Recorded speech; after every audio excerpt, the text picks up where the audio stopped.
بوکو حرام وەڕەفاندنی ژنان لە نیجەریا ئامادەکردن سەعید ئەمانی.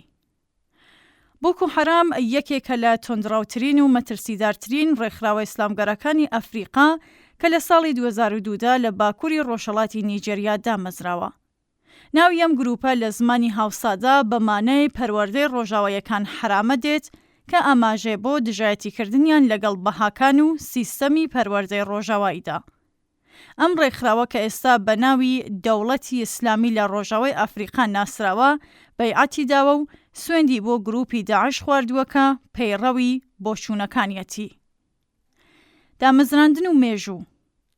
بوکو حرام لەلایەن محەممەد یوسفەوە دامەزرێنرا، کەسێکە داوای جێبەجێکردنی شەریعەتی ئیسلامی لە هەموو نیجەریادا دەکرد. لە ساڵی 2009دا یوسف لەلایەن هێزەمنیەکانی نیجەریاوە کوژرا. دواتر ئەبوو بەکر شێکاو سەرۆکایەتی گروپەکەی گرتە دەست. لەژێر سەرۆکایەتی شێکاودا بوکو حرام گەشە سەندنێکی بێوێنێ کرد و هێرشەکانی تونتر و بەرفراوانتر بوون.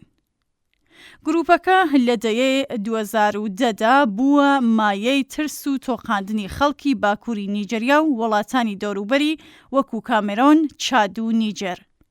هێرشەکانیان تەقاندنەوە بە بۆمب، هێرشە خۆکوژیەکان، کوشتاری بە کۆمەڵ و داگیرکردنی گوندەکان لەخۆ دەگرێت.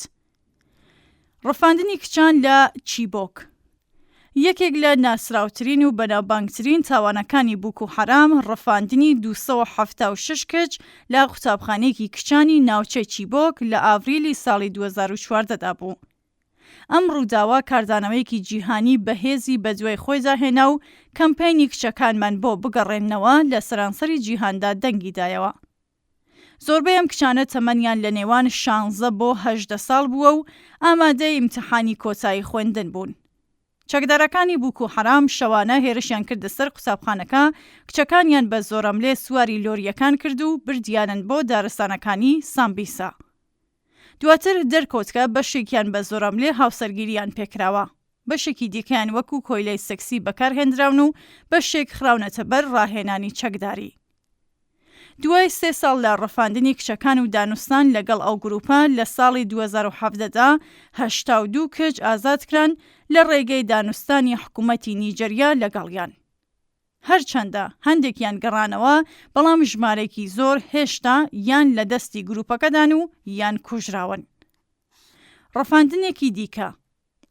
ڕەفاندنی چیبۆک چاکە ڕووداو نەبوو. بوکو حرام بەردەوام لە ڕەفاندنی ژنان و کچان بەردەوام بووە.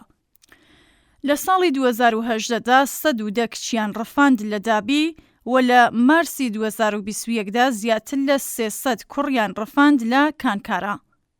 هەروەها لە شوباتی 2018دا 111 کچیان ڕەفاند لە داپچی کە 5 کەسیان لەبەر ئەوەی ڕەتیان کردەوە ئاینەکەیان بگۆڕن کوژران. لە ماوەی دوودەیە چالاکی بوکو حرامدا هەزاران ژن و کەچ ڕەفێندراون. زۆربەیان بەکارهێنراون بۆ هاوسەرگیری بە زۆرەملێ لەگەڵ جەنگاوەرەکانی گروپەکە، کۆلایەتی سەکسی، کاری خزمەتکاری و بەندکاری، هەڵگرتنی بۆمب بۆ هێرشە خۆکوژیەکان، منداڵ خستنەوە بۆ گروپەکە، کاریگەری دانان لەسەر قوربانیەکانی تر.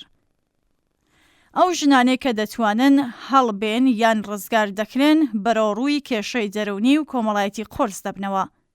زۆربەیان بەرەوڕووی ڕەشبینی کۆمەڵایەتی دەبنەوە، بە تایبەتی ئەوانەی منداڵیان لە دەستی گروپەکەدا هەیە. هەندێک لە خێزانەکان ڕەتیان دەکەنەوە و وەریان ناگرنەوە لەبەر ئەوەی پێیان شەرمەزاریە و دەڵێن لەگەڵ دابوونەریتەکەیان ناتەبایە. قوربانیەکان پێویستیان بە پشتگیری دەرونی، پزیشکی، پەروەردەیی و کۆمەڵایەتی هەیە بۆ ئەوەی بتوانن بگەڕێنەوە دۆخی ژیانی ئاسایی. بەرەنگاربوونەوەی نێودەوڵەتی. هێزە سەربازیەکانی نیجەریا بە هاوکاری هێزەکانی وڵاتانی دەوروبەر و دەوڵەتەکانی تر هەوڵیانداوە بوکو حرام کۆنتڕۆڵ بکەن. لە ساڵانی ڕابردوودا گروپەکە هەندێک لە تواناییەکانی لەدەستداوە، بەڵام هێشتا توانایی ئەنجامدانی هێرشەکانی هەیە.